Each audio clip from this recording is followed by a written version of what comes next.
WBZ's Chris Tanaka is live for us in Lewiston tonight. Chris, again, just learning a couple minutes ago that shelter in place has been lifted. Businesses will be able to reopen, but also told that they shouldn't let their guard down. Absolutely, David and Lisa. That's because the search for Robert Card continues. There have been more than 500 tips that have poured in, and the multi-agency task force that is hunting for him is determined to look at every single one. Now, what did we see today? Well, a large organized effort, armed officers in formation, scouring the woods, in some cases near homes and more. They were up in the air, they were on the ground, they were in the water. A lot of today's search focused on the water in Lisbon. That was near a boat ramp. Remember, Card's vehicle was found near a boat ramp there after the rampage Wednesday night.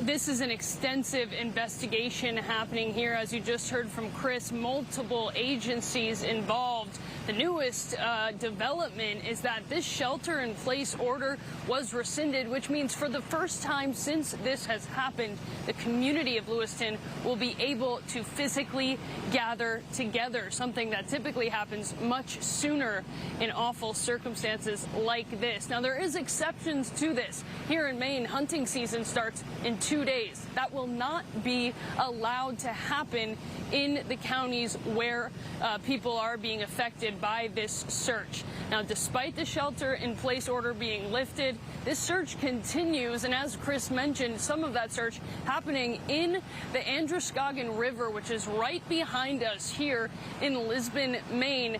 They're hoping that the river potentially is the key to finding the killer. Heavily armed police are scouring the woods in southern Maine, and divers are searching the Androscoggin River. Part of their focus, a boat dock, where they found this car belonging to Robert Card, the suspect in Wednesday night's mass shooting in nearby Lewiston. The river is a big piece of this. The car was located there.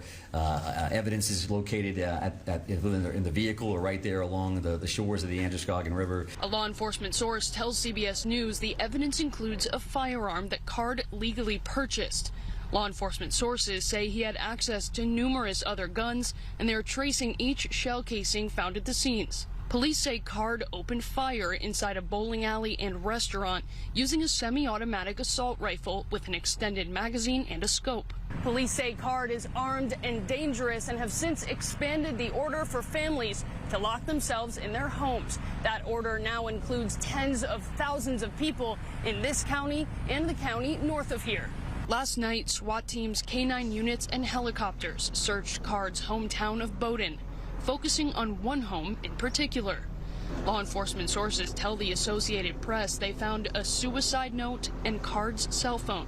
Some of the 18 victims have been identified. 13 were wounded, 3 critically. Often these rounds will hit bone, shatter bone, and the bone itself becomes a missile or a projectile. According to the Gun Violence Archive, there have been 567 mass shootings in the U.S. this year.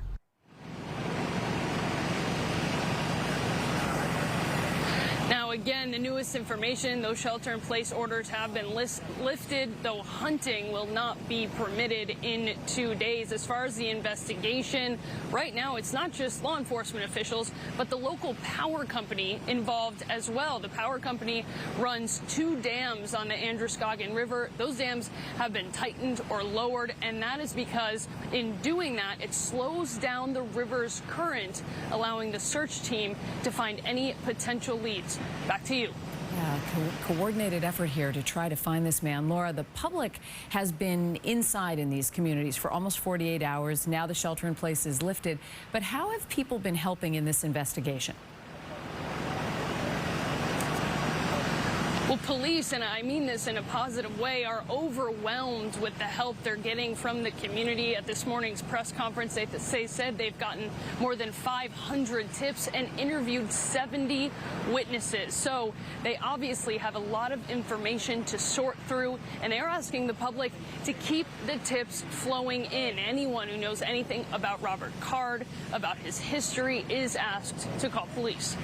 Laura Hafley live in Lisbon, Maine. Laura, thank you.